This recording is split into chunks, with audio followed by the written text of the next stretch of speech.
This Holy Week, sama-sama ang buong pamilya. Simulan natin bukas. Ang alin? To-die list ko. Di na raw ako gagaling. Minsan di ko matago yung galit ko sa mundo eh. Holy Spirit breakthrough over all your challenges, over all your problems. You will emerge victorious! Kayo po ay makiisa sa mga pinagdaanan ng ating Panginoong Kristo. Paano yung video namin ito, Pe? Oops! May napofall ulit. Natuto na po ako.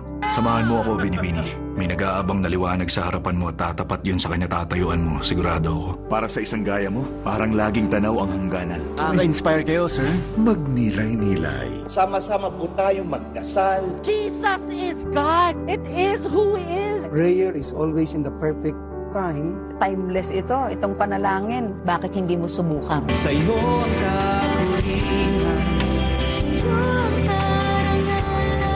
Pag mahal mo, hindi Demetro ang oras mo. Minimum ng sahod ko.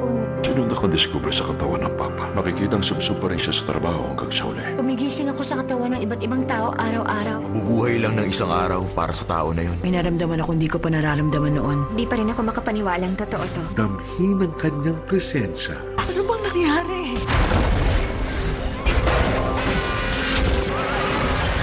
Buhay ko sa kapatid mo. Kung may bibigay mo yung lokasyon niya, matutulungan ko siyang makalis dito. Ito lang ang ma-offer ko sa inyo. Oo na, sige na, yes! Isa akong obituary writer. Kung dumating yung time mo, ako yung susulat ng obituary mo. Gusto kong isulat mo na ngayon. Di pa ako handang tapusin ang chapter na to ng buhay ko. Sama-sama po tayo magdasal, bilay-bilay. Hindi ka marunong lumangoy?